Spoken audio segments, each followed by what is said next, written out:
أشهد أن لا إله إلا الله وحده لا شريك له وأشهد أن محمدا عبده ورسوله أما بعد فأعوذ بالله من الشيطان الرجيم بسم الله الرحمن الرحيم الحمد لله رب العالمين الرحمن الرحيم مالك يوم الدين إياك نعبد وإياك نستعين اهدنا الصراط المستقيم صراط الذين أنعمت عليهم غير المغضوب عليهم ولا الضالين.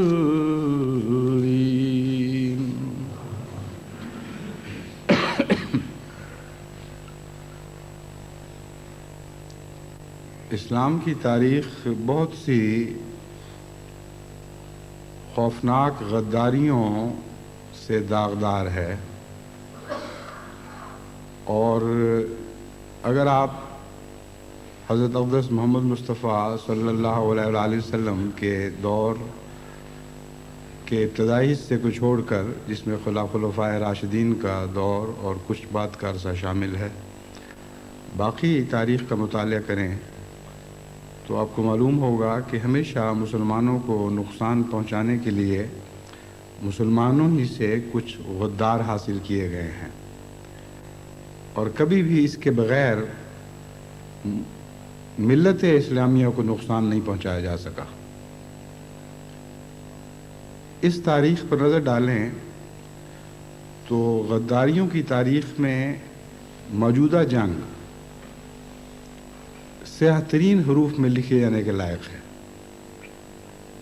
کیونکہ آج تک کبھی اتنی اسلامی مملکتوں نے مل کر ملت اسلامیہ کے مفاد کے خلاف ایسی ہولناک سازش نہیں کی یا سازش میں شریک نہیں ہوئے۔ بس یہ جو موجودہ جنگ ہے، اس کو اس دور میں آج کے مبصرین ان مسلمان ممالک کو پاگل بنانے کے لیے جو ان کے ساتھ شامل ہوئے، جو کچھ چاہیں کہیں، لیکن کل مغربی دنیا کے محققین اور مورخین بھی یہی بات کہیں گے جو میں آج کہہ رہا ہوں، کہ ان مسلمان ممالک نے اسلامی مفاد کے ساتھ حد سے زیادہ غداری کی، اور اسلام دشمن طاقتوں کے ساتھ مل کر ایک ایسی ابھرتی ہوئی اسلامی مملکت کو تباہ کیا، اور اس طرح ظلم کے ساتھ ملیا میٹ کرنے کی کوشش کی۔ ابھی تک تو ہم یہی کہہ سکتے ہیں کوشش کی، اللہ بہتر جانتا ہے کل کو کیا نتیجہ نکلے گا، لیکن اگر خدا نہ خواستہ یہ اس کوشش میں کامیاب ہو گئے تو کل کا مورخ یہی بات لکھے گا کہ جب انہوں نے کوشش کی تو یہ مسلمان ممالک پوری طرح اسلام کے دشمنوں کے ساتھ مل کر اسلامی مملکت کو، ایک عظیم اسلامی مملکت کو تباہ کرنے کے لیے شامل ہوئے، اور ذرہ بھر بھی عدل یا رحم یا انصاف سے عدل یا رحم سے کام نہیں لیا، اور ذرہ بھر بھی قومی حمیت کا مظاہرہ نہیں کیا۔ اس ضمن میں کچھ ممالک تو ایسے تھے جن سے مجھے یہی توقع تھی، یہی احتمال تھا ان کے متعلق کہ ایسا ہی کریں گے، جن میں ایک سعودی عرب ہے اور ایک ایجپٹ۔ ایجپٹ اس لیے کہ ایجپٹ پہلے ہی عالمی دباؤ کے نیچے آ کر اور کچھ اپنا علاقہ واپس لینے کی خاطر اسرائیل کے ساتھ معاہدوں میں جکڑا جا چکا ہے، اور اس وقت مغربی طاقتیں کلیتاً مصر کو اپنا حصہ سمجھتی ہیں۔ دوسرے سعودی عربیہ، جس کی عالم اسلام سے غداریاں ایک تاریخی نوعیت رکھتی ہیں، اس کا آغاز ہی غداری کے نتیجے میں ہوا، اس کا قیام ہی غداری کے نتیجے میں ہوا، مسلسل انگریزی حکومت کا نمائندہ رہا یا امریکن مفاد کا نمائندہ رہا، اور اسلام کے دو مقدس ترین شہروں پر قابض ہونے کی وجہ سے ایک مذہب کا ایک جھوٹا سا دکھاوے کا لبادہ پہنے رکھا، جس کے نتیجے میں بہت سی مسلمان مملکتیں اس بدنصیب ملک کے روب میں آئیں اور محض اس لیے اس سے محبت کرتی رہیں اور پیار کا تعلق رکھتی رہیں کہ اسے وہ مکے اور مدینے کا، یا دوسرے لفظوں میں محمد رسول اللہ اور خدا کا نمائندہ سمجھتی تھیں۔ اس ضمن میں بارہا میں نے بعض مسلمان ریاستوں کے نمائندوں کو سمجھانے کی کوشش کی کہ تم بڑے دھوکے میں مبتلا ہو۔ میں سعودی عرب کی تاریخ کو اچھی طرح جانتا ہوں، وہابیت کی تاریخ سے خوب واقف ہوں۔ تم یہ سمجھتے ہو کہ مکے اور مدینے کے مناروں سے جو آوازیں بلند ہوتی ہیں یہ اللہ اور رسول کی آوازیں ہیں، لیکن امر واقعہ یہ ہے کہ ان مناروں پر صرف لاؤڈ سپیکر لگے ہوئے ہیں اور مائکرو فون واشنگٹن میں ہیں، اور ان مائکرو فونز پر بولنے والا اسرائیل ہے، کیونکہ یہ ایک واضح حقیقت ہے، کسی لمبی چوڑی دلیل کی ضرورت نہیں۔ کوئی انسان جو موجودہ حالات کا ذرا سا بھی علم رکھتا ہے یہ دو ٹوک بات خوب جانتا ہے کہ سعودی عرب کلیتاً امریکہ کے قبضہ قدرت میں ہے، اور امریکہ کلیتاً اسرائیلی اقتدار میں داخل ہو چکا ہے اور اسرائیلی اقتدار کو عملاً اپنی پالیسیز میں قبول کر چکا ہے۔ یہ ظاہری صورت ہے جو نظر آتے ہوئے بھی مسلمان ممالک کی صورت سے اندھے رہے۔ اس کی ایک وجہ یہ بھی تھی کہ جماعت احمدیہ کو انتہائی جھوٹے اور غلیظ پروپیگنڈے کا نشانہ بنایا گیا کہ جماعت احمدیہ انگریز کی ایجنٹ ہے۔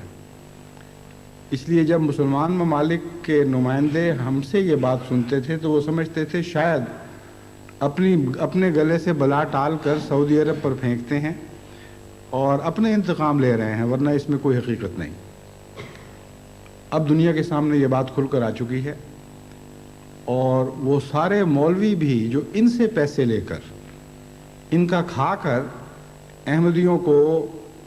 کبھی یہودیوں کے ایجنٹ قرار دیتے تھے، کبھی انگریزوں کا ایجنٹ قرار دیتے تھے، کھلے بندوں اب اس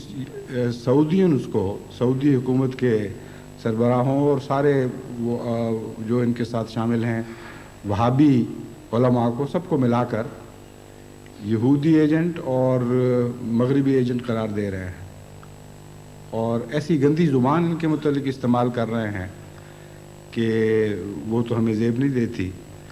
لیکن جیسا کہ پاکستان کی گلیوں میں اسی قسم کی گفتگو ہوتی ہے، ایسی آوازیں بلند کی جاتی ہیں، آپ جانتے ہی ہیں۔ ایسی ہی آوازیں انگلستان میں بھی بلند ہوئیں سعودیت کے خلاف، اور دوسرے ممالک کے متعلق سے بھی یہی اطلاع آ رہی ہے کہ اب تمام عالم اسلام ان کی حقیقت کو سمجھا ہے۔ اس لیے ان سے کسی قسم کی غداری پر تعجب کی کوئی گنجائش نہ تھی۔ یقین تھا کہ یہی کریں گے، یہی ان کا طریق ہے، یہی ہمیشہ سے کرتے چلے آئے ہیں۔ لیکن بدقسمتی یہ ہے کہ موجودہ دور میں بعض ایسے ممالک نے بھی اسلام کے مفاد سے غداری کی ہے جن سے دور کی بھی توقع نہیں تھی، اور اس میں بھی میں سمجھتا ہوں امریکن دباؤ کے علاوہ سعودی دباؤ بھی اور سعودی اثر بھی بہت حد تک شامل ہے، اور کچھ غربت کی مجبوریاں ہیں جن کے نتیجے میں بعض ملکوں نے اپنے ایمان بیچے ہیں۔ جن ممالک سے کوئی دور کی بھی توقع نہیں تھی. ان میں ایک پاکستان ہے, ایک ترکی ہے اور ایک شام ہے. پاکستان سے تو اس لیے مجھے توقع نہیں تھی کہ وہاں کی حکومت چاہے کتنی ہی امریکن نواز کیوں نہ ہو, میں بحیثیت پاکستانی جانتا ہوں کہ پاکستانی عوام اور پاکستانی فوج کا مزاج یہ برداشت ہی نہیں کر سکتا کہ مغربی طاقتوں کے ساتھ مل کر کسی مسلمان ملک پر حملہ کریں یا اس حملے کا جواز ثابت کرنے کے لیے ان میں شامل ہو جائیں. کسی قیمت پر پاکستانی مزاج اس بات کو قبول نہیں کر سکتا. لیکن اس کے باوجود موجودہ حکومت نے جب پوری طرح اس نہایت ہولناک اقدام کی تائید کی جو عراق کے خلاف اتحاد کے نام پر کیا گیا ہے, تو میں حیران رہ گیا کہ یہ کیا ہوا ہے اور کیسے ہوا ہے. لیکن الحمدللہ کہ 2-3 دن پہلے پاکستان کی فوج کے سربراہ جنرل اسلم بیگ نے اس غلط فہمی کو تو دور کر دیا کہ فوج کی تائید اس فیصلے کو شامل ہے. چنانچہ انہوں نے کھلم کھلا اس سے بریت کا اعلان کیا ہے اور کہا ہے کہ ہم ہرگز اس فیصلے کو پسند نہیں کرتے, یہ غلط فیصلہ ہے اور ملت اسلامیہ کے مفاد کے خلاف ہے. جہاں تک ٹرکی کا تعلق ہے, ٹرکی تو تمام دنیا میں مسلمان مفادات کے محافظ کے طور پر صدیوں سے اتنا نیک نام پیدا کیے ہوئے ہے کہ اسی نام سے یورپ میں یہ جانا جاتا تھا. اور ترکی کی عثمانیہ حکومت سے مغربی طاقتیں بھی کانپتی تھیں, اور جب بھی ترکی کا نام آتا تھا وہ یہ سمجھتے تھے کہ جب تک یہ سلطنت قائم ہے اسلام کی سرزمین میں نفوذ کا ہمارے لیے کوئی موقع پیدا نہیں ہو سکتا, کوئی دور کا بھی امکان نہیں ہے. چنانچہ اتنی لمبی عظمت کی تاریخ کو ایک فیصلے سے اس طرح سیاہ اور بدزیب بنا دینا اور ایسے داغدار کر دینا, یہ اتنی بڑی خودکشی ہے کہ تاریخ میں شاید اس کی کوئی مثال نظر نہ آئے.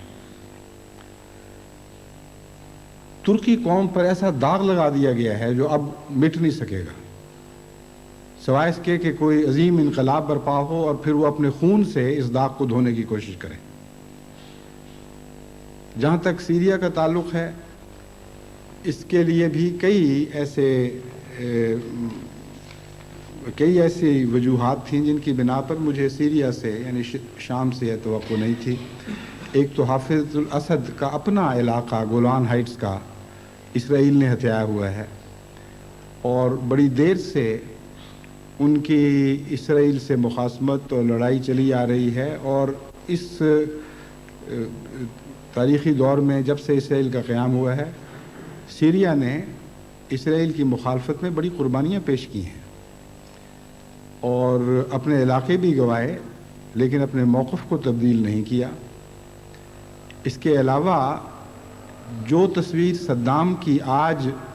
مغربی قومیں کھینچ رہی ہیں, اس سے بہت زیادہ بھیانک اور بدصورت تصویر صدر حافظ الاسد کی انہی قوموں نے کھینچ رکھی تھی, اور اب تک وہی قائم ہے.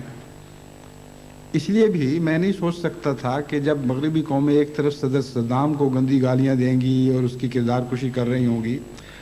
تو صدر حافظ الاسد کس طرح یہ سمجھیں گے کہ میں اس سے بچ کر ان کے ساتھ گلے مل سکتا ہوں. لیکن ان کو میں نے اکٹھے, یعنی صدر بش کو اور صدر حافظ الاسد کو اکٹھے ایک صوفے پر بیٹھے دوستانہ باتیں کرتے ہوئے ٹیلی ویژن پر دیکھا, اور ان کی پالیسی کو یکسر اس طرح بدلتے دیکھا ہے کہ عقل گنگ رہ جاتی ہے, کچھ سمجھ نہیں آتی, انسان سچ در رہ جاتا ہے کہ یہ کیا واقعہ ہوا ہے. ایران سے مجھے نہ توقع تھی, نہ ہے, نہ ہوگی, کیونکہ ایران کے متعلق پہلے بھی میں بارہا یہ کھلم کھلا اقرار کر چکا ہوں کہ مذہبی عقائد سے اختلاف کے باوجود ایرانی قوم اسلام کے معاملے میں منافقت نہیں کرتی. سچی عاشق ہے اسلام کی. ان کا اسلام کا تصور غلط ہو سکتا ہے, یہ تو ہو سکتا ہے کہ شیعہ میں بعض ایسے عقائد کے قائل ہوں جن سے ہم اتفاق نہیں کرتے. یہ بھی ہو سکتا ہے کہ اسلام کے تصور میں جہاں تک اسلام کے دنیاوی یعنی سیاست کا تصور ہے، ان کے تصور میں، ان کے خیال میں بہت سی غلطیاں ہوں. یعنی اسلام کے سیاسی تصور میں ان کے خیال میں غلطیاں ہوں، اور ہیں میرے نزدیک. لیکن جان بوجھ کر اسلام سے غداری کریں، یہ ایرانی قوم سے ممکن نہیں ہے. اور ان کی تاریخ بھی خدمت اسلام کے عظیم کارناموں سے روشن ہے. بلکہ جتنی علمی خدمت اسلام کی وسیع تر ایران نے کی ہے، جس کا ایک حصہ روس کے قبضے میں ہے، اس خدمت کو اگر باقی اسلام کی خدمت کے مقابل پر رکھیں تو آپس میں تول کرنا بہت ہی مشکل ہوگا. یہ نہیں کہا جا سکتا کہ ایران کی خدمت کسی طرح دوسری سب خدمتوں سے پیچھے رہ گئی ہے. الحمدللہ کہ ایران نے اپنی توقعات کو پورا کیا، اور باوجود اس کے کہ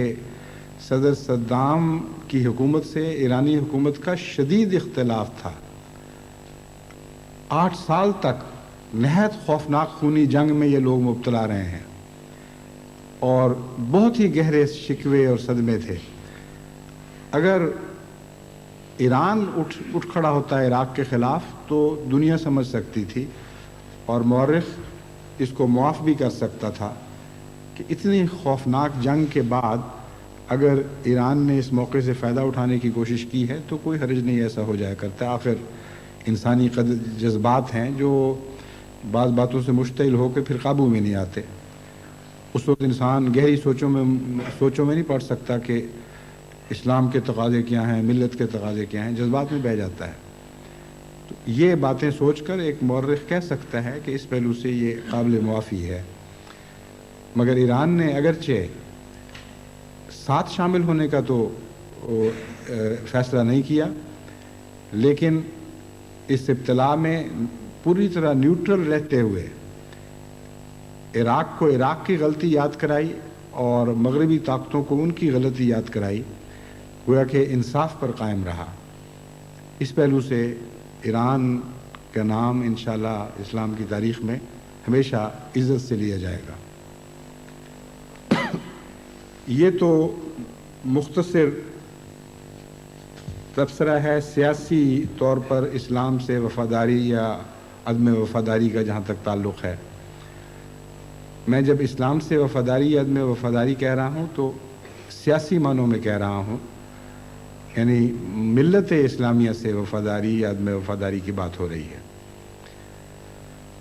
لیکن اس ضمن میں ایک یہ بات اور بھی بتانی چاہتا ہوں کہ ملت اسلامیہ میں 2 ممالک ایسے تھے، 2 مملکت سلطنتیں ایسی تھیں جو غیر معمولی مقام رکھتی تھیں مذہب کے لحاظ سے بھی. اسلام کے مقدس مقامات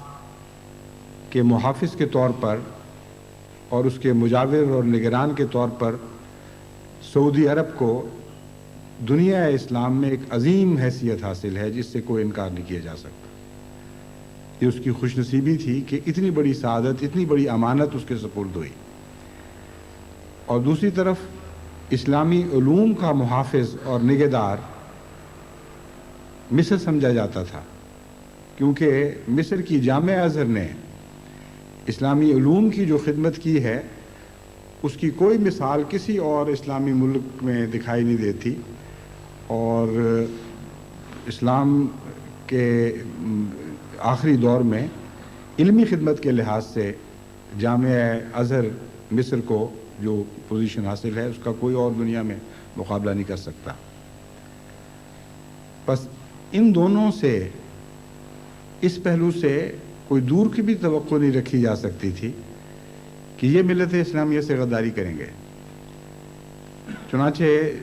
ان کا حال دیکھ کر مجھے وہ ایک شعر یاد آ جاتا ہے جو بچپن میں سنا ہوا تھا اور اس زمانے میں زیادہ اچھا لگا کرتا تھا، مگر بعد میں درمیانہ سا لگنے لگا. وہ یہ تھا کہ